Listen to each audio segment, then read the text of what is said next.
Jeffries, everybody.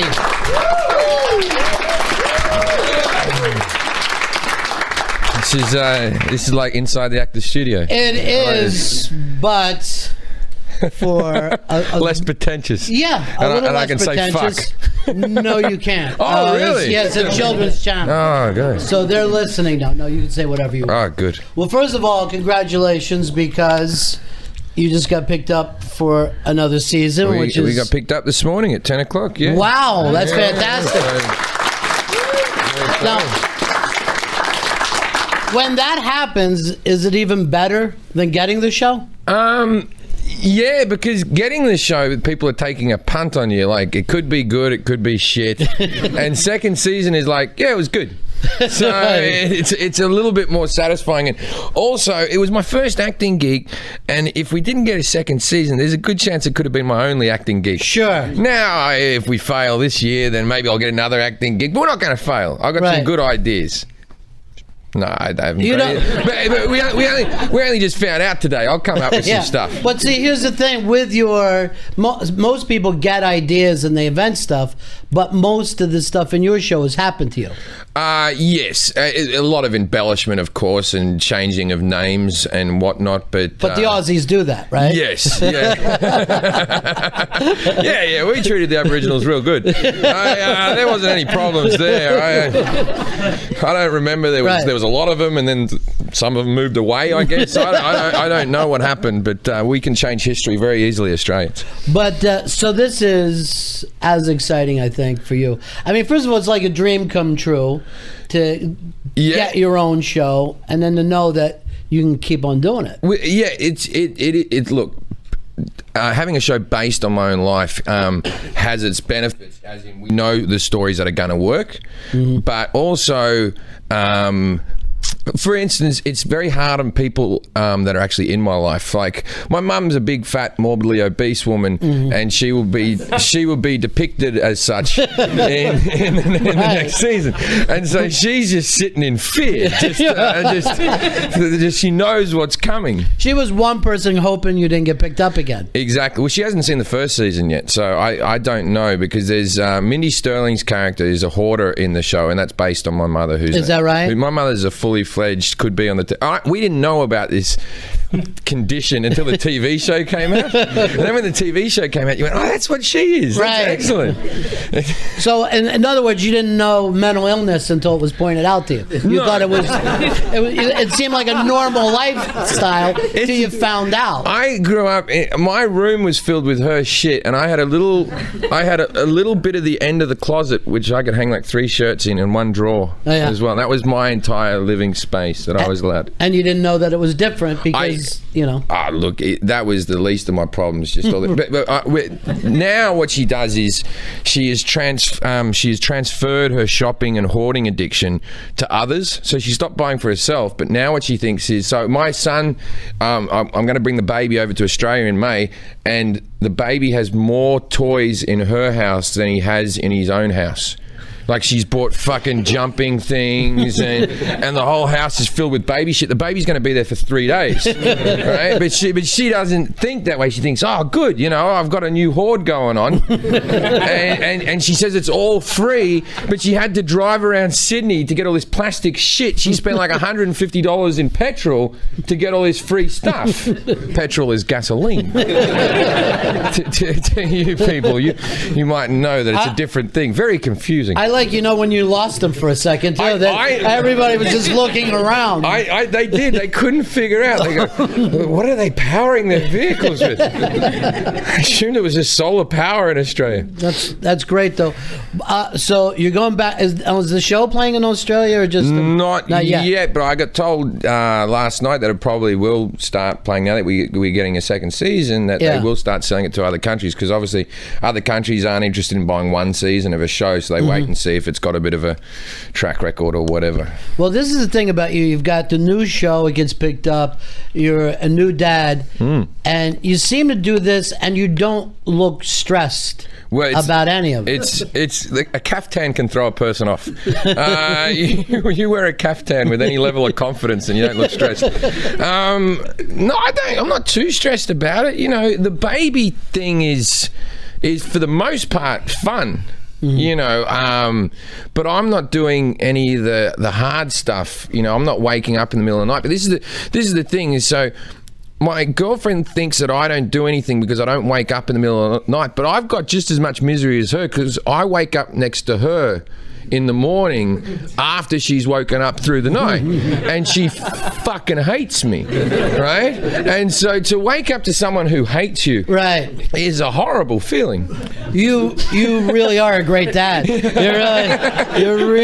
You've got fatherhood down. But this is the thing: is the baby at the moment we judge him as a person on how well he sleeps. Like, so my baby now sleeps 8 hours a night, and we think he's a good person. We go, all right, he's a good baby. He might just be saying racist thoughts in his head all day. I don't know what his thought process is. Right. He might be a Nazi, my baby. Like, you know.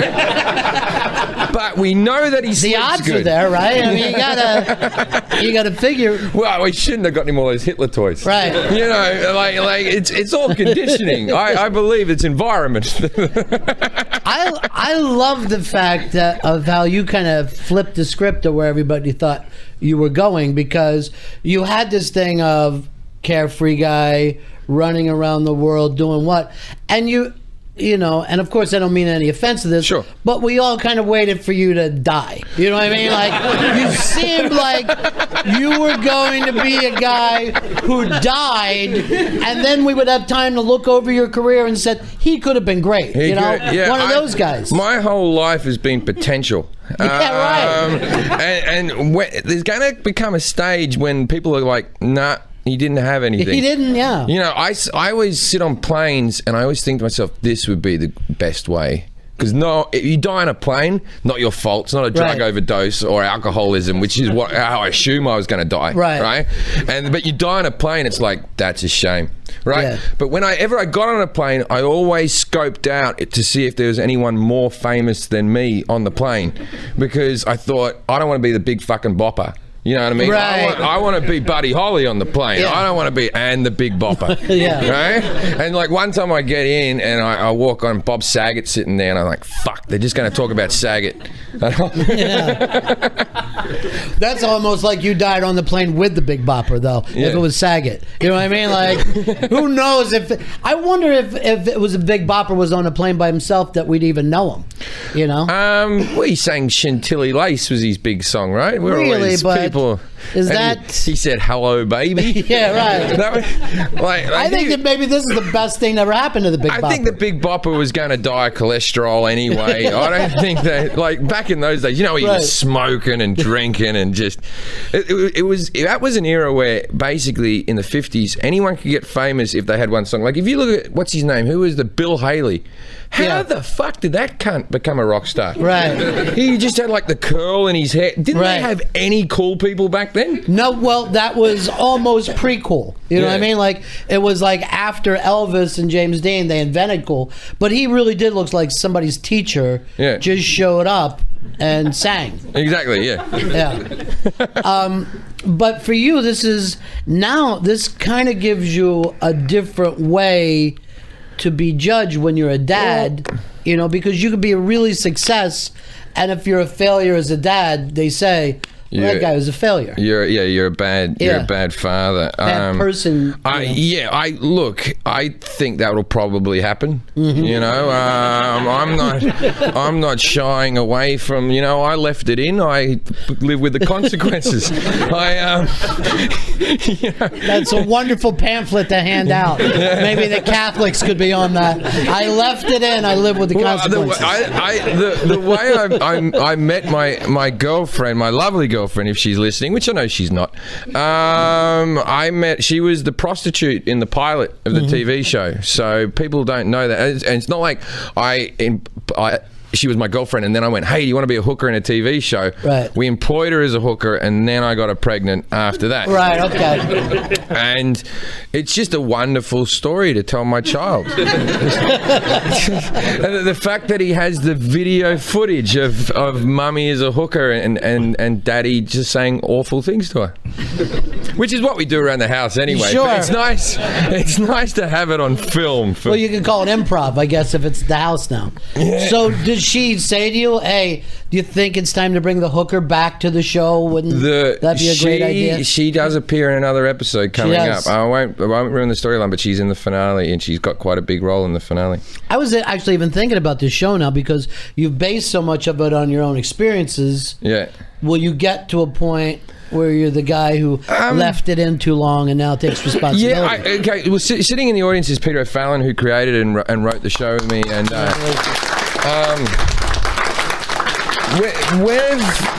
we've sort of talked about this, me and Peter. But what do you reckon? We'll, season 7, everyone loves Jim. Yeah, we talked a little bit about going all the way into fatherhood. Hold it. Oh, sorry. I'm not funny and not very good at this. But anyway, yeah, we've talked a lot about it, where we're going to go with it. But I think that's probably season 4 or 5. Yeah. Before it becomes that, Well, look, we want to see how this story plays out because I have a lot of time to get other actresses pregnant. That is true. You know what I mean? Like, it might be funny. Every season, new baby. Every season, in the pilot, I just knock someone up. Right. And I've got, like, all these kids that are all, different ages and colors. But the show is about as far away from one of those husband shows that we think about with American TV. Very fun. It's not like we can imagine Jim doing the show with, he's trying to sneak a sandwich and he's getting in trouble from his wife, which is all those shows. Replace the word sandwich with prostitute. Okay. And you're pretty close to the show. Trying to sneak a prostitute. But that's, I'll leave this to you too, Peter. Everything about Jim that seems to be great, if you go over a degree or two, could become trouble, right? I mean, that's the thing about his personality. It's so great because there's an element of maintenance that he's done that maybe some other comedians haven't. Yeah, and I think one of the things that was fascinating, like when I first, we were talking about doing the show, and I was looking at all these different comedians, and I kept watching one of Jim's DVDs, and finally I turned to my assistant and said, what do you think? He goes, I'm really uncomfortable. Yeah, right. And then Peter took him off his lap and said, what do you think now? Then I said, pull your pants up. No, but it's that danger thing that I think is, and hopefully we've done that in the show, that we get away with it. And the other thing too that I saw in Jim's show, and Lisa Bloom was our other executive producers in the booth right now. But one of the things that I saw in Jim is that there's a heart in his stuff that's, even though it's crude and really really difficult and sometimes really uncomfortable to listen to, there's a point to it. And that's the thing that I really, responded to in the show and tried to bring out in the show, is to say, hey, this guy's just trying to be a decent human being. Kind of a fucked up way to do it, and the way he goes about it and how he gets to it. But in the big picture, he's a good guy, trying to basically be a decent guy. Does this feel like your parents were at your high school talking about you while you said that? Like, a little. He could, if he could pull this back a little bit. But I think needs to focus more. Here's what I think is so great when I'm watching the show. This wouldn't have been a show 10 years ago. But it did seem like it was the kind of movie that we would have seen. It reminds me of a film more than a TV show. Well, that's I give all the credit to Peter for that. That's really his design. Well, it's actually nice of you to say that, because one of the things that what I wanted to do is to try to make little movies every week. With disabled people. Like,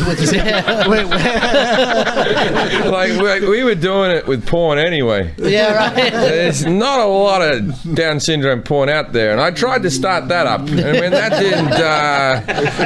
that didn't kick off, I said, "How about we treat them nicely in a show?" Right. And that was a big move for us. Well, we actually got a phone call from Nick Daly, the guy who plays Rodney, today. He just found out there was another season, and he's very excited. And so it was weird that we started, because we had Billy, and Billy was in a wheelchair and had muscular dystrophy. He's based on an actual person from my life. But then you have him in a home, and then you have to populate the area. And so obviously we had other disabilities and stuff come in. And then there was a stage during filming where we sort of thought, I think this has snowballed too much. We've let this get away from us. There was like, we had like 15 disabled people wandering around, and a woman with no legs, and a woman with no legs. And then there was a bit where like there was a bar scene where I had to have 2 comedian friends, and I just got 2 of my mates to come and do the acting role. And then when I got there, one of my mates I didn't even think about is a dwarf, and I'm like, why did that wasn't a role that needed a dwarf. Why did I just book a dwarf for this? Now people are going to think that I have a hard-on for disabilities, you know.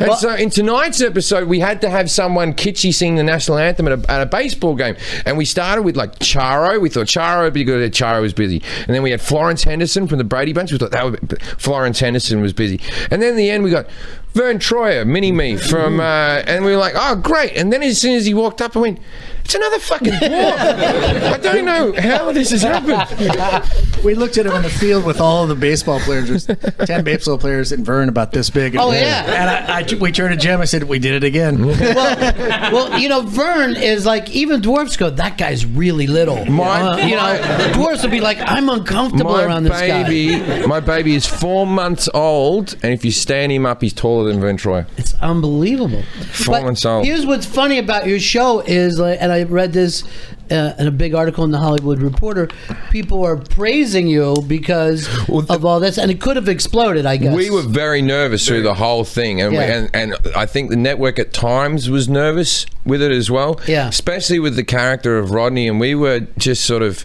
I don't know if people are going to like this, and we thought we'd get a little bit of flack, but we got none. People dig it, man. The muscular dystrophy people are really happy with it. We had one guy who, this was really sad.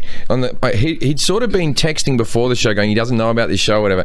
And then he watched the show and he tweeted that he really loved it. And he said, legit was a great show. And then he died 10 minutes later. Right, so I'm not saying that. At least he was happy for watching it, right? But he died, and it was one of the big tragedies was that we needed the viewers as well. You know, our ratings were down, so that was one person we lost right there. But it was really sad, you know. Well, what's funny is that if you're getting great demos there, I'm sure FX is going to want you to do more. Well, the great thing about muscular dystrophy people watching the show is the show that goes on afterwards, they don't change the channel, the muscular dystrophy. Right. You just leave them, you know. The FX are getting ratings for the whole night. As soon as they tune in, they're sitting through Russell Brand's show like.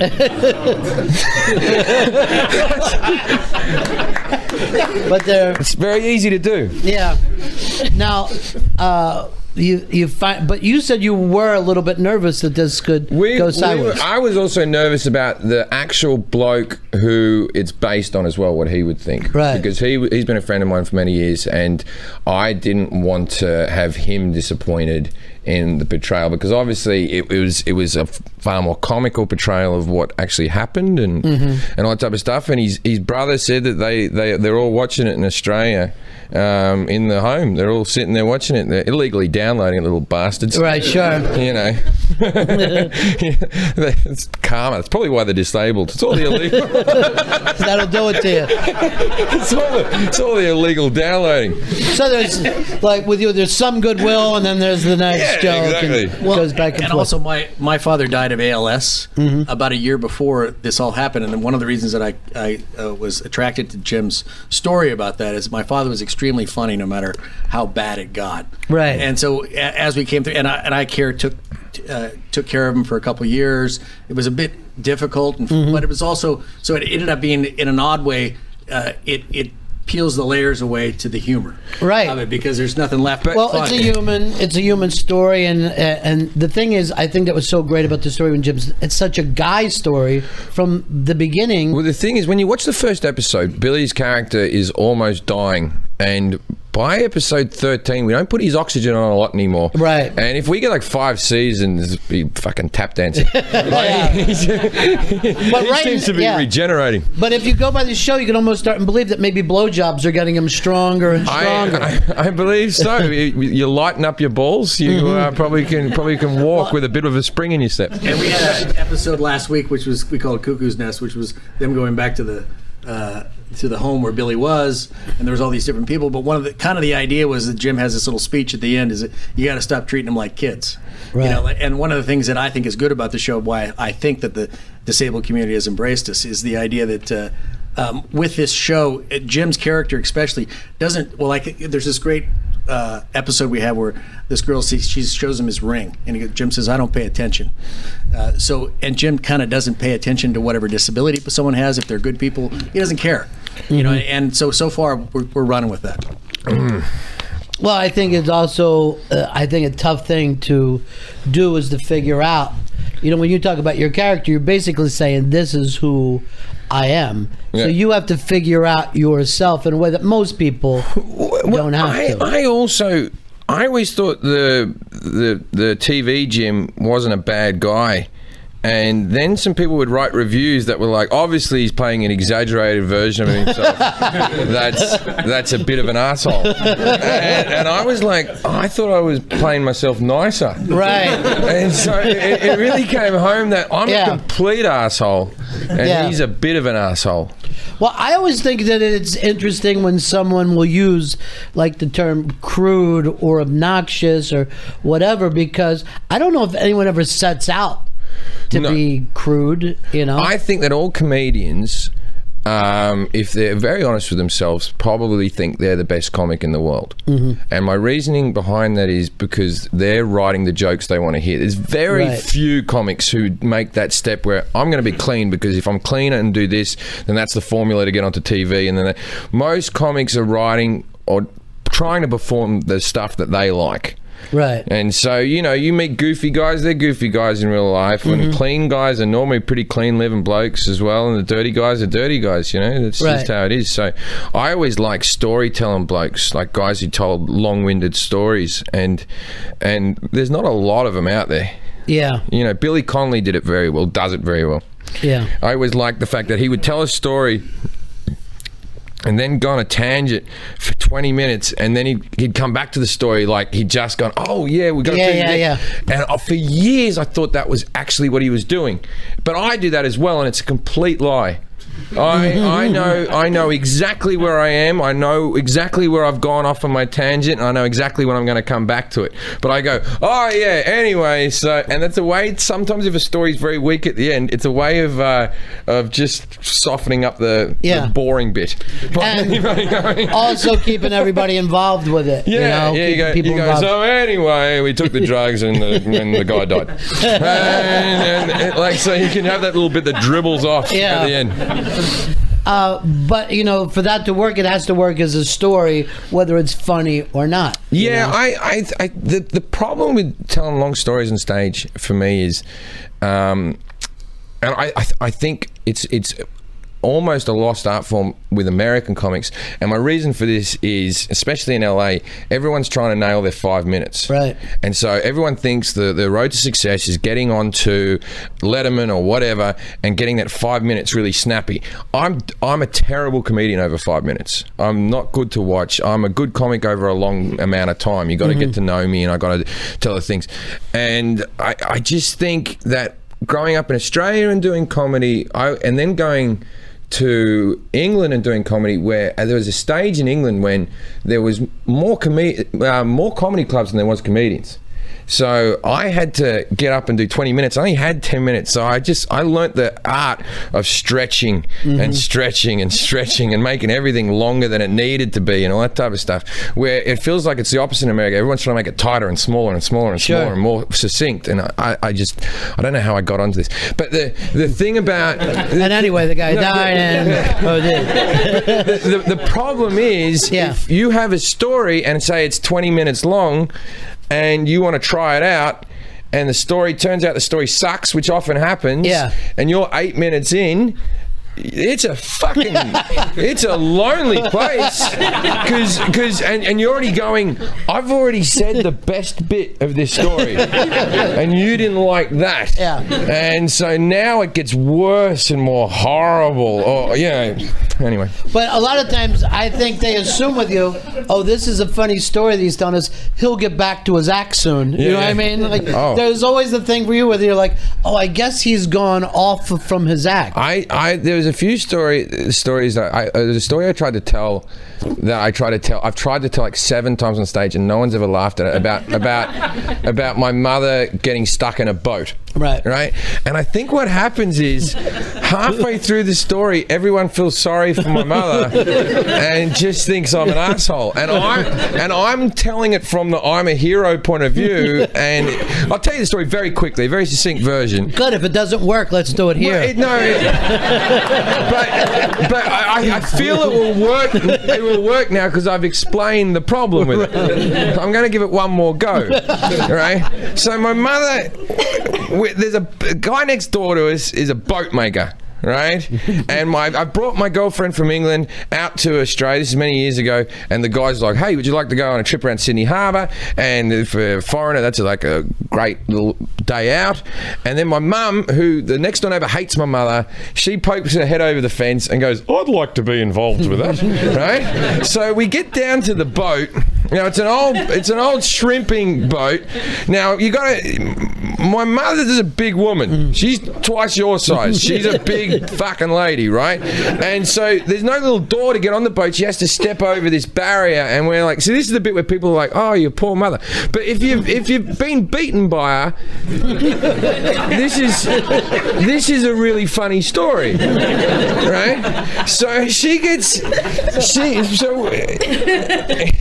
So we get her on the boat, and then we're going around the harbour, and my girlfriend's there, my dad's there, he's getting leathered with the next door neighbour Steve, they're both getting drunk, and then I walk past the little hole bit, the bit where you live, and I hear a whimpering noise, and I look down, and there's big fat woman crying, just and I said, what's up with you, mum? And she goes, I'm stuck in here, I can't get out, right? Because it's only a little doorway, little 2-foot wide doorway, and a ladder to get down, but she needed to have a piss.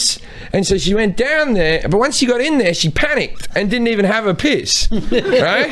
And so she's sitting there, and I said, well, you're going to have to get out because you can't live your whole life in a boat, right? There's no option. You're going to have to get out of there, or we're not cutting the boat in half, so you're going to have to figure out a way to get out, right? She goes, I can't. So I went and sat down with her. I calmed her down. I find this story funnier than everybody else. So I stood behind her, and I got her to hold the 2 rungs of the ladder, and I got underneath her, and I put one leg up on the run, and so it was wobbling like this. And then I got the other leg, and I got all my weight, and I pushed it up, so she's standing on the thing like that, and she's screaming. And I said, look, I'm winded at the moment, right? You're just going to have to settle down, right? And so my girlfriend walks by.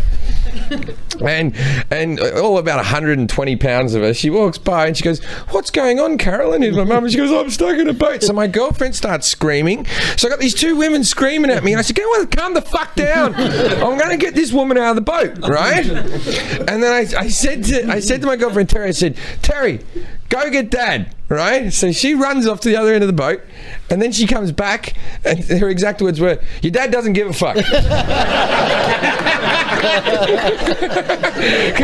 Because he's been stuck in so many of these boat situations that this was every day. I've been living in the UK for years. I forgot about the boat worlds, right?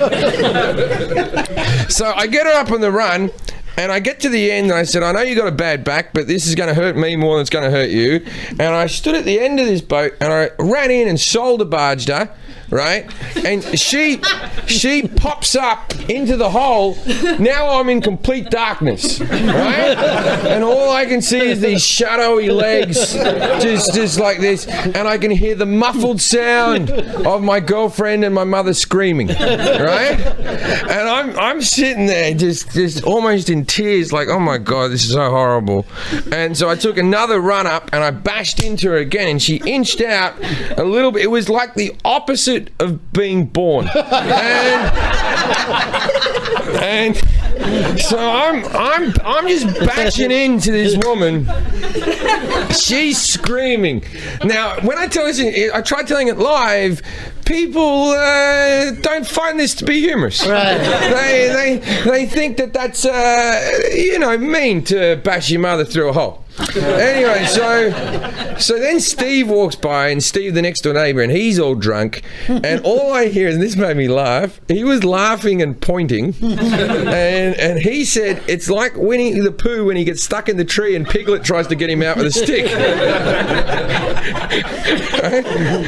Then I one final push, and I bash her, and she just slides through, and then Steve pulls her out by her arms. And she's laying there with a big moo-moo skirt over her head, and she's crying. And I found out something about my mother that day. She's like a turtle.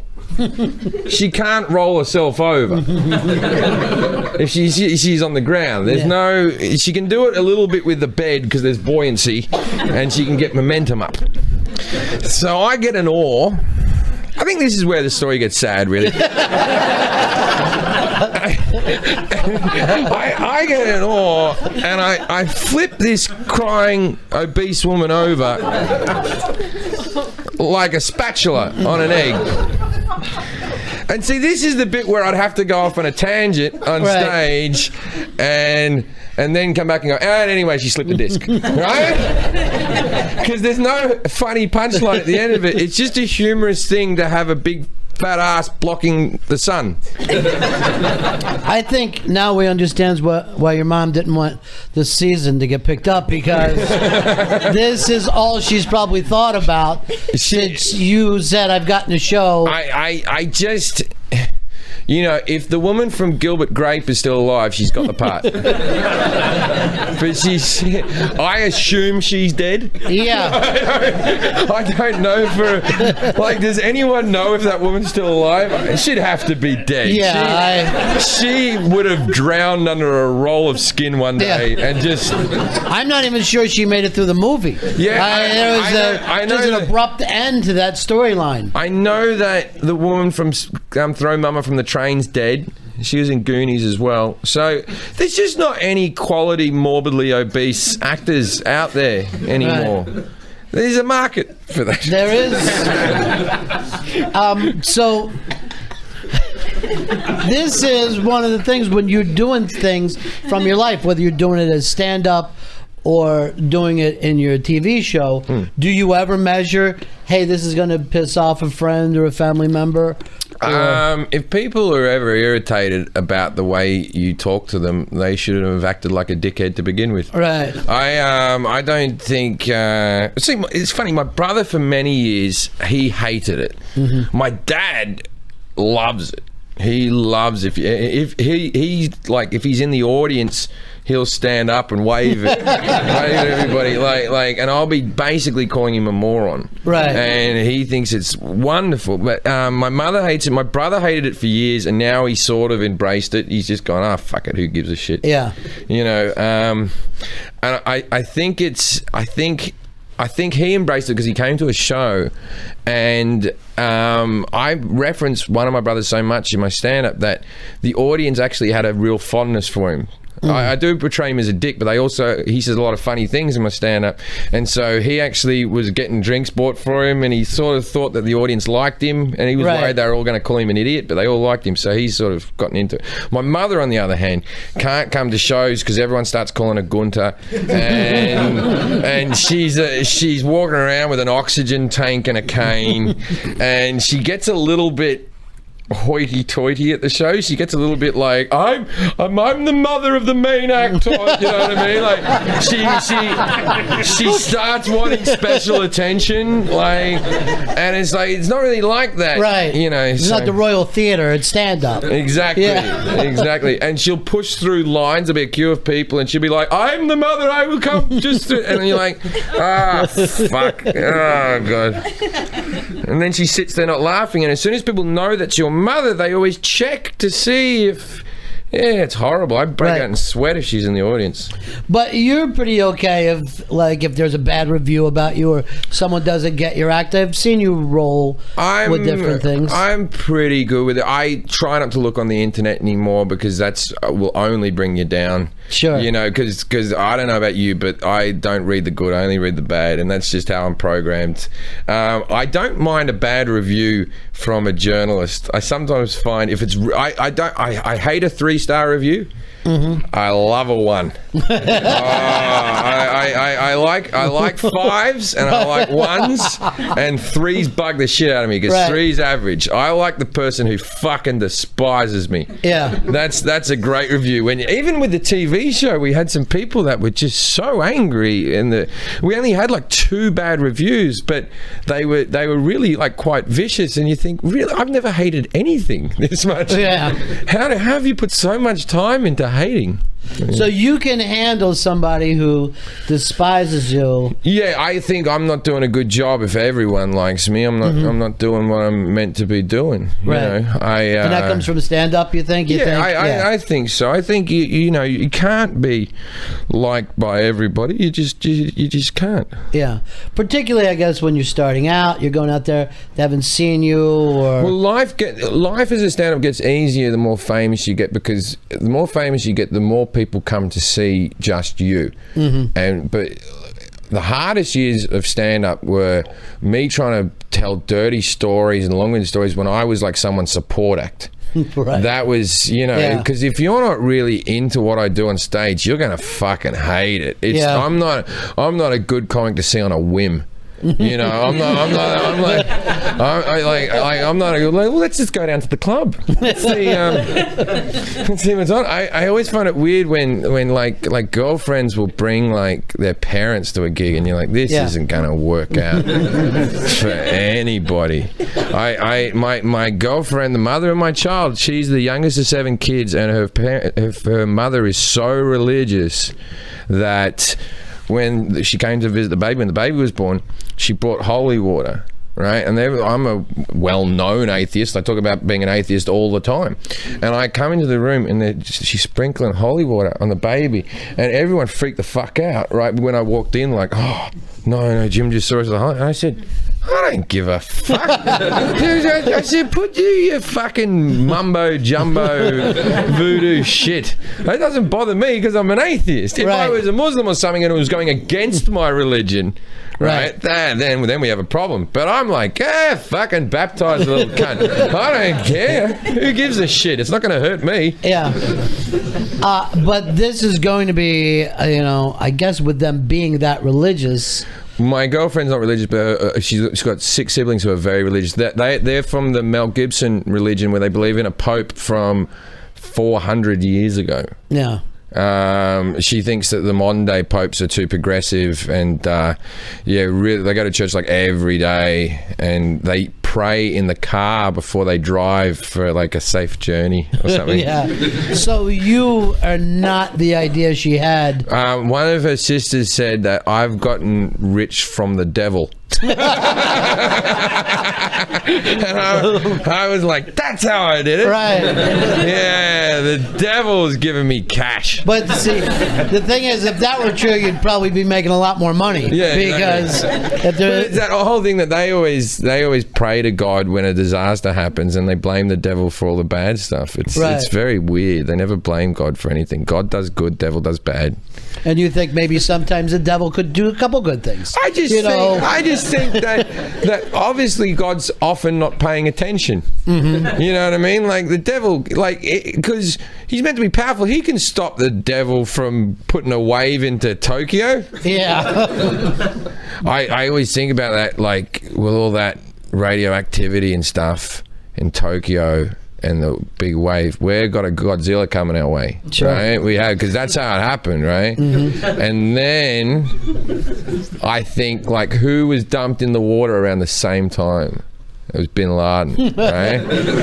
And you didn't like Bin Laden the first time. You wait for Godzilla Bin Laden. He's gonna fuck some shit up, Godzilla Bin Laden. These thoughts are why your in-laws think you're the devil. Probably just that alone. Now, would you ever think about putting characters based on them in your show, or does that cross the line? I think sometimes, especially with people who are fairly far removed from your immediate family, because they're not my immediate family, I think often people don't recognize themselves. Ah, really? I don't think they do. My mother has some traits, and she doesn't recognize herself in some of the characters. And there's direct dialogue in the show from directly from what she has seen, and she doesn't fucking notice. Right. And even like the John Ratzenberger character, he's vaguely, a lot of these dialogues based on my father as well, you know, and obviously based a little bit on Peter's dad and a lot of different things, but there's direct dialogue there as well. Ratzenberger's an interesting guy to hang out with. He's basically Cliff. He's really good. Yeah, he's Cliff Clavin. That wasn't a fucking act, man. Yeah. I was in Boston the other day, and I went to the Cheers bar, and they were out of. Okay, I lied to him. Right, they have Norm bobbleheads, right? And I wanted to buy a Cliff bobblehead to bring to him like that. Right? They go, we don't have them yet, but they're coming in. And we've never had them before, but people want the two sitting next to each other. And so I ring John up and I go, hey John, they're sold out of the Cliff bobbleheads, but they have a shitload of Norms left, right? And he was like, yeah, they sell 2 to 1. And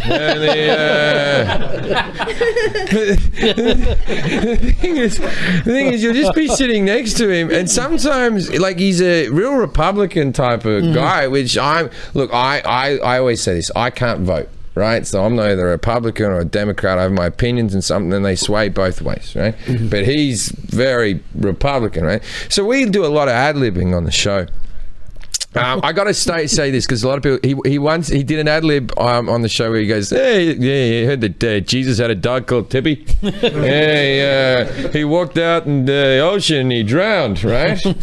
I found out since that he ripped that off George Carlin. So, is that right? So we didn't know. We didn't put it in the script. It was an ad lib. We're not ripping George Carlin off. I give him full credit for that joke. I'm sorry, right?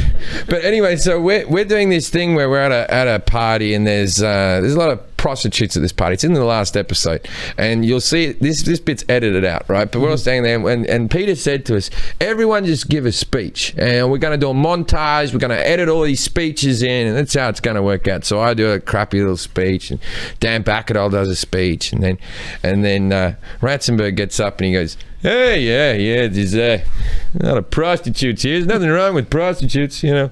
Starting with Mary Magdalene and ending with that pantsuit-wearing whore, Hillary Clinton, who's a lesbian. And she knows she's a lesbian. And we're all like, it's everyone on the set going, does John know he's crossed over? Like, this isn't his thing." And DJ yelled out in character, he went, "Dad!" And then John just looked at him like, "Don't you stop my flow." But I think we edited that out, didn't we? But John wanted it in, so I'm not being mean mentioning it because he's well aware he said it. And we didn't edit it out because we're liberal. We just didn't edit it out because it didn't work. Yeah. Also, it was it might have been.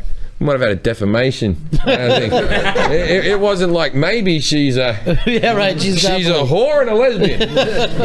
It was stipulated. There was no ifs or buts. Right.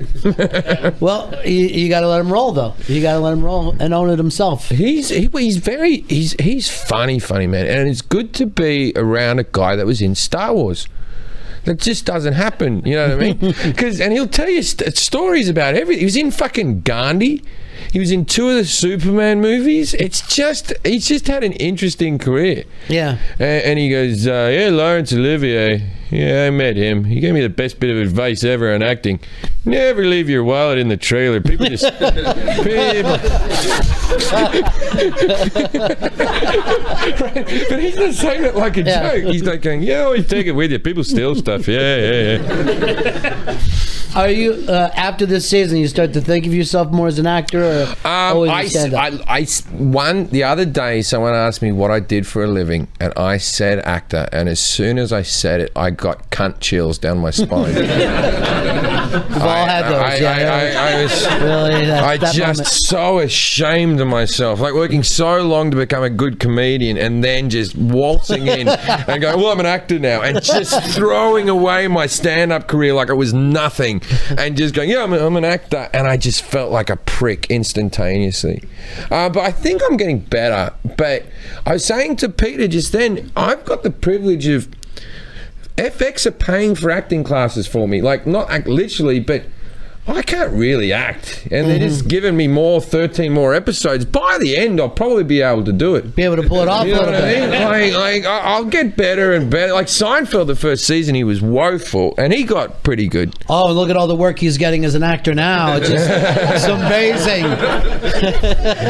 We might have to do a thing of comedians that can only play themselves and an all-star series of people. Well, I know I'm not famous because the other day I was... we show up at the upfronts, and there was people at the airport, and there was people at the front of the hotel, and they had printed out all the photos they want you to sign, and they get like big piles of them because I guess they sell them on eBay or whatever, $10 a pop or whatever. And so I'm signing all of them, and there was a picture of me, DJ, and Dan, and I signed my bit, and then the guy said to me, can you write down your character's name so that he could sell it? Right? So he obviously didn't know who I was. Oh, right, there it is. Yeah, and then there was this other guy in the wheelchair. Yeah, I'm the guy in the wheelchair. His old DJ calls it. Not a lot of effort goes into making him look disabled. We don't I tell you, you have like a latter stage AIDS look to you, you'll get work. Yeah, there'll be a place. It's him and Mackenzie Crook, who's the British guy off The Office. So they're the only 2 guys with those bodies that I've met. You know, when you look over your career and the way you left Australia, went to England, over here to America, it seems like when you hit a certain point, you leave.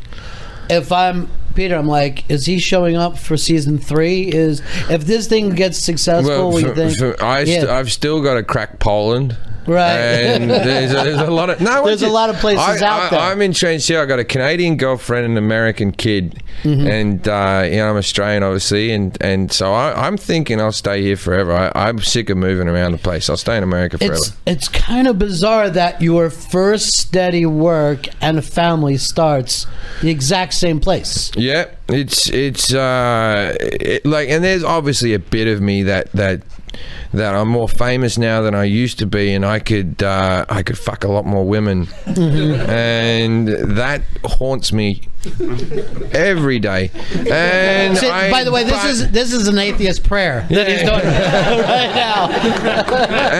But there's another bit. I know how destructive I am, and I could fuck this whole thing up. The TV show I'm talking about, if not for my girlfriend keeping me on the steady track. So I gotta take my atheist blessings.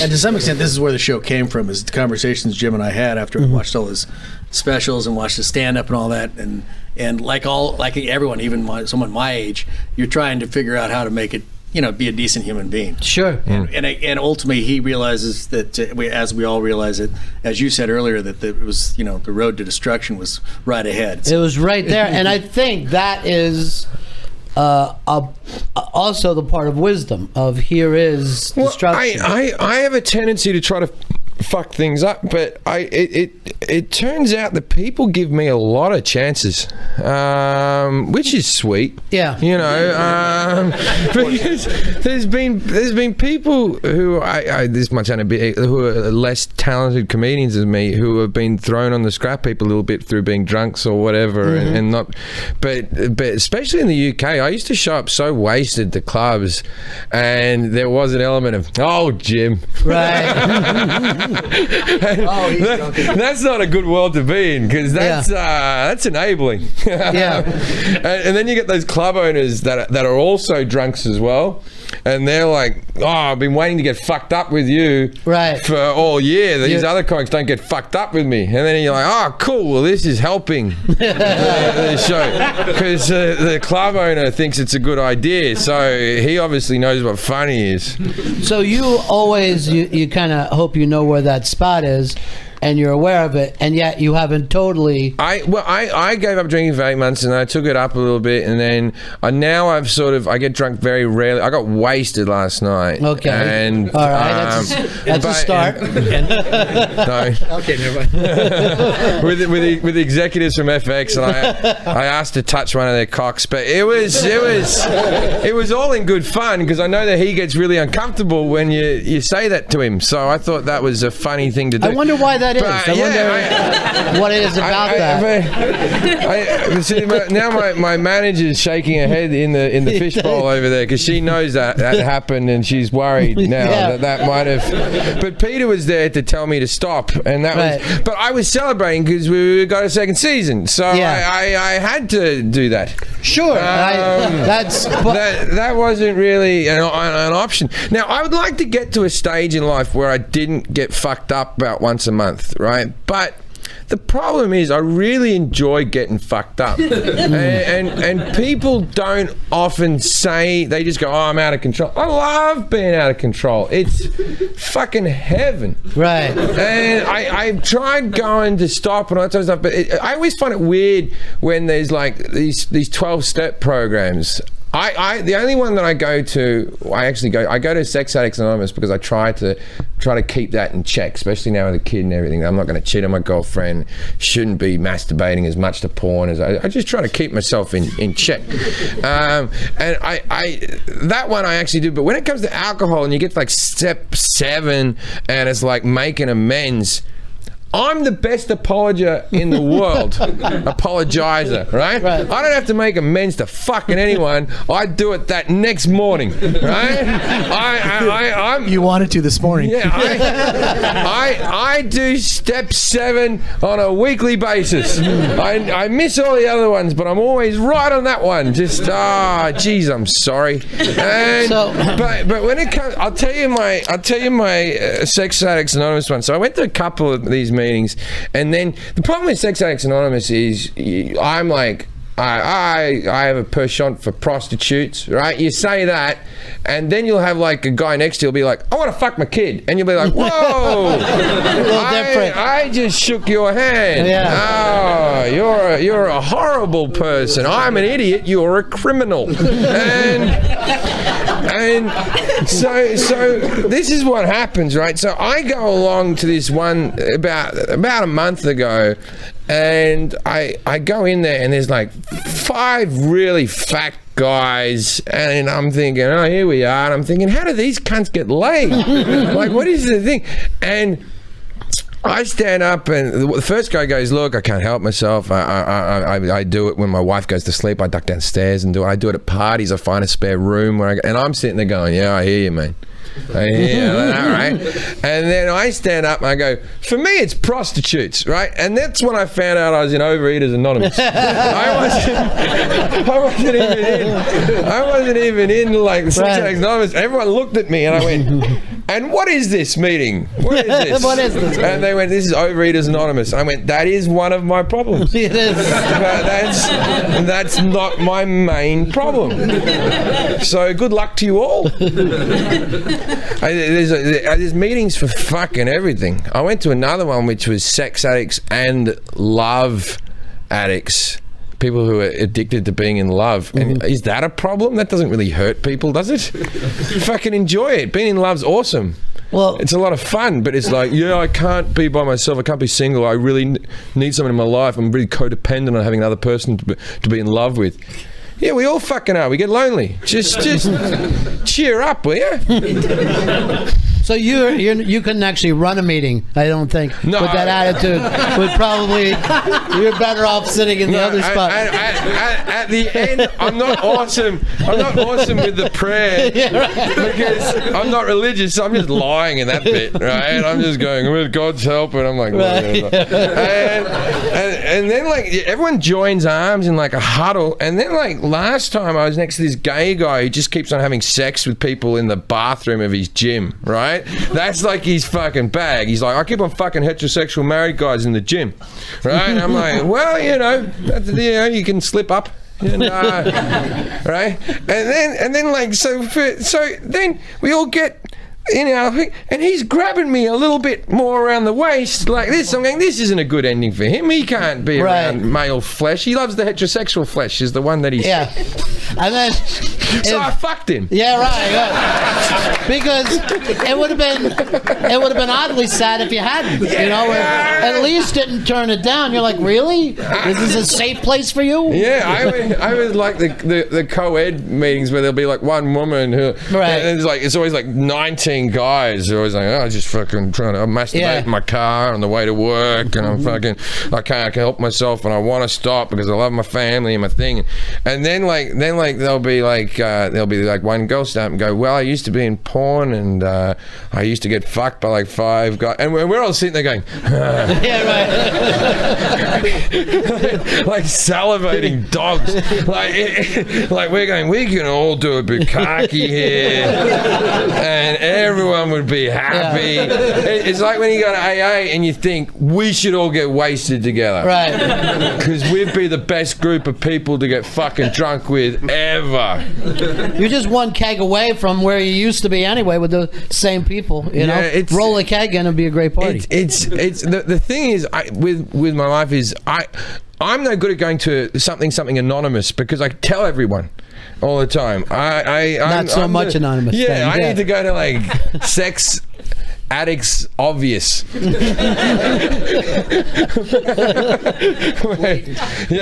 it's just like really obvious. Yeah.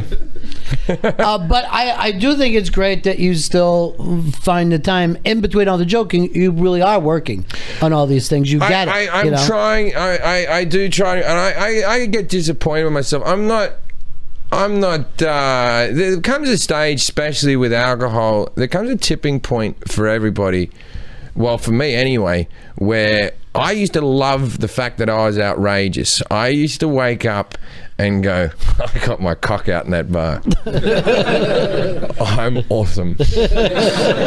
And now I wake up and go, oh, I got my cock out in that bar. And that's a completely different emotion. And when the mornings change to that, right, that's when it's time to make a change. Sure. Because and also with fame and any level of reputation for being a drinker, people really fuel you on to get wasted. They want to get wasted with you. Now, what they're missing out is that you're going to another town the next day, and for them, this is their big night that they're seeing you.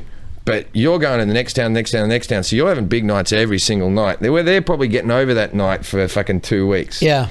And no one's going to look out for you but you, really. And, you did have, what, a 20-year run of acting like this? So I had liver damage. Mm-hmm. I had an enlarged liver, which you think would help. You think you think that an enlarged liver would be able to handle more pressure? Doesn't work that way. It's very strange, isn't it? Yeah. It's weird when they say that your organs are packing in a little bit. Because I never felt sick from it or anything like that. Yeah. The shaking hands when I was drinking at my heaviest was that, to me. I used to almost enjoy that aspect of it because I felt like Keith Richards. I felt like a rock star because look at me, my hands are shaking. I can hardly hold a pen, and I used to find it funny that I couldn't eat soup. because my hands would shake so much I couldn't get soup to my mouth, right? But then afterwards, I didn't know everyone thought I was going to die. Until people now bring it up all the time, going, "We thought you were going to die." Right. And I was in sometimes I do a death pool. You ever do those things where you gamble on who's going to die this year, right? And then I had some of my friends in the death pool, and I was in their picks. All right, that's bad. And sure, they were friends of mine, and I think you're a fucking friend of mine. Why aren't you trying to help me? You're just trying to get $20 off of me. So I thought, you get different points for suicide, and you get different points for I thought if I could make the rules, like if you commit suicide in this dramatic fashion with some porn star with a thing, you get this many points, and then I can engineer it. And I could win the whole thing if I killed myself in that situation. But that's cheating, really. When you think about it, it's really not right. But they say you can't take it with you. And I never thought about that I was going to die. I never thought that. Well, you didn't give a fuck that your hand was shaking. I mean, you weren't really in the best thought there. All my heroes, still to this day, were fucking addicts, all of them. Like John Lennon and George Carlin and Richard Pryor, they all fucking had their moments with. But all ended up in meetings and coming back, because that's I think the real wisdom is when you went, okay, come out there and I'm back. Lennon, he ended a different way, but that's neither here nor. Actually, I went to where he got shot and had a look at it. And I sat on the step where Mark Chapman waited for like 12 hours for him to go away. And he sat there and he sat on this step, and then he shot John Lennon, and then he sat back on that step and he waited for the cops to get him, and he just sat there calmly. And I went to sit on that step, and a security guy goes, "Get up." And I said, "Why?" And he goes, "You can't sit there." I said, "I just want a photo of me sitting in the step." He goes, "You can't sit there, get up." And I said, "Where were you in 1980?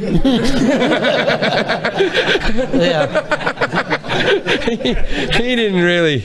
No, you didn't get the irony of that entire thing. Yeah, I remember. If you ever had like a joke go so bad where you've wanted to explain it to a person why it's. I was in Edinburgh and I sneaked in they had a Star Wars exhibit in the museum. We just looked at. Somehow I got in. You were meant to start on the top floor and then work your way down and then out. And somehow I walked in this bridge or something. I ended up in floor 3. I never paid to get in. I got through like a service door or something. By the time I figured out I was meant to pay to go in, and everyone else had a sticker on them, I was a Darth Vader suit. I was pretty much well done. And I was walking around, and then this guy comes up to me. He's working in the fucking Star Wars exhibit. And he comes up to me and he goes, where's your sticker? And I went, "You don't need to see my sticker." Right? And he asked again, "Where's your sticker?" And I said, "This isn't the sticker you're looking for." Right? And then he didn't laugh or anything, and he's kicking me out. So I'm in like a service lift with him being thrown out, and I'm going, Obi-Wan Kenobi, these aren't the droids you're looking for. And he said, "I've never seen Star Wars." I'm like, "Well, if you've seen it, I just made an awesome joke. and it deserved way more than you gave it." Then I bet this lift can do the castle run in 8 parsecs. Still nothing? No, all right. Still you haven't seen it. Yeah. You haven't seen it. So, how you spending your summer now that you're off? You back on the road? I'll be writing a new TV show. That's going to take up the majority of the time, and I'm going to Australia for a few gigs in May. And that'll be interesting because for the first time in my life, I'm selling well in Australia, which never happened to me before. It was like the last place to get on board. And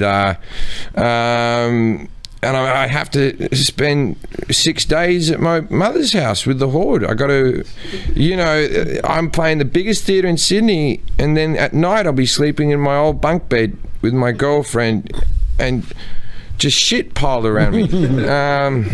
So that's good. And I, just run. So I'm going out and doing one-nighters. You know, I just did a little tour. I just did the Best Buy here in New York, and that was really good, and Boston and all that type of stuff. But I'm doing a lot of Indian casinos now. Mm-hmm. They seem to book me a lot. Right. I'm very popular with the Indians, yeah. Yeah, I saw one bloke who was like a proper Indian looking guy, like he had the little topazzy type necklace and the things hanging off his sleeves, and I just assumed he owned the casino, and I went up and I said, "It's a really nice casino you got here, mate." Oh, God, and it was just like, he looked at me like it was the most racist thing that anyone's ever said, and I look back and I'm like, that is kind of racist. Just assuming because he's an Indian in an Indian casino, he must own the casino.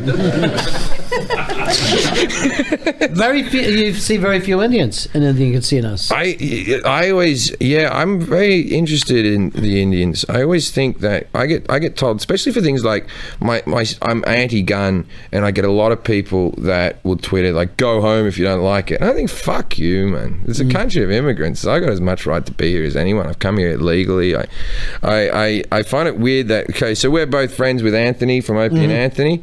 Anthony loves guns. Yes, he does. Fucking loves them, right? Now, I don't love them, but I know not to have that discussion with Anthony, because with other people who are friends of mine, I understand that we don't all agree on everything all the time. Mm-hmm. But what I find funny is when I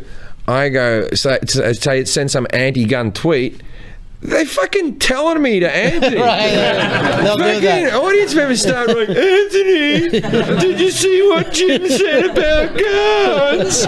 And you're like, fucking telling on teacher, fucking pussy.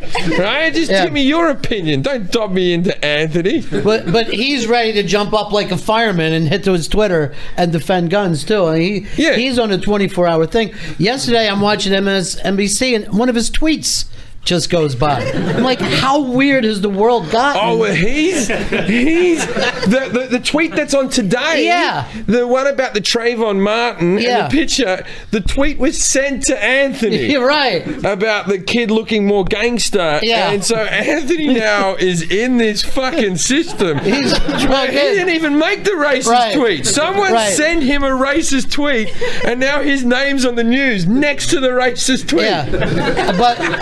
And because I love the guy, I do worry that occasionally he's on a list. You know what I mean? Yeah. That Obama looks like. Let's go over this list, sir. Here's the guys to watch out for. Cumia, Anthony. You know? I'm amazed at Jim, all the things that Jim says, the outrageous things he says, that it's the gun thing that he gets the most response from. My religion theory is another too. If you want to have your fucking guns, stop telling us you got guns. You know what I mean? Then you'll get to keep them. Every fucking white redneck is going, "Don't take my guns, don't take my guns, don't take my guns." I'm yet to see one black person say that. I'm yet to see one black person go, "Don't take my guns." Because black people are like, "What guns? I don't have any guns." Right. What are you talking about? I don't know anyone who's got any guns. Yeah. If you say I have a gun, I'll fucking shoot you. All right? So stop saying I got guns. It's a good point, because people bring up legalizing pot, but you never hear guys saying we should legalize coke. I've been doing coke for a lot of years. They keep it quiet. Yeah, they keep it their fucking business. It's like, if you don't want us to take your guns, stop having pictures of you and your fucking redneck wife on Twitter holding guns. Because that blows your whole, I keep them for protection. No, you fucking love them. And there's nothing wrong with loving something. Just be honest and say, I just really fucking dig guns. Fuck off. Right. Because that's the only real argument I can see. The protection thing's bullshit, because if you keep them locked up in a safe, they're no protection. Someone's going to come over to your house and you're going to be like, "Wait there, fuckface." And then you're 40, 52. All right, this is weird. Anthony's texting me right now. I always think that's how Oscar Pistorius, there would have been. Because the thing is, they found out with Oscar Pistorius, what was the thing they found? Okay, that she had a text message on Valentine's Day from a rugby player in South Africa. I don't know if you know this about South Africa, but in South Africa, rugby is a more popular sport than legless running. Is that right? It is. So there was someone above that. It really is. And so it's 3 years before the Olympics, and you just know how it went down, right? She was just like, goes, "What the fuck is in my phone?" You know that evil voice they have. It's like my accent, but picture my accent, but I'm being mean to black people. Right. Okay. And so it's like, "What the fuck is this text? What is this all about? What are you doing?" Like that. Right? And then she's like, "Fuck you, don't go through my phone. Who the hell do you think you are?" Right? And he's like, "You're a fucking bitch. I can get any woman I can." She goes, "No, you can't, you legless bastard. You're only half a man. I want the real man." And then he's like, "You fucking bitch." He goes to the bathroom and he just drags himself along the floor. And then he gets to the safe and he's like, 32, 40, fucking bitch, 55, 70. And then he opens it up. That's not his gun. He keeps his legs there, right? And he puts then he puts on, he doesn't go for normal legs because he wants to fuck her up. So he puts the blades on, right? And then he's blading around the house looking for his gun. Now this is the weird thing, right? So he shoots it through the bathroom door, and his defense is that he thought someone was burgling him. There was someone who was robbing him, but the bathroom door was locked. So that story goes out the window because no fucker breaks into a house and goes, lock the door.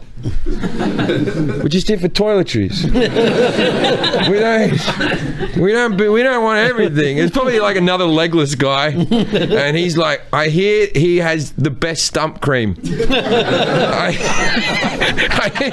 hear that his stump cream is so above and beyond anyone else's stump cream that I'm going to take his stump cream.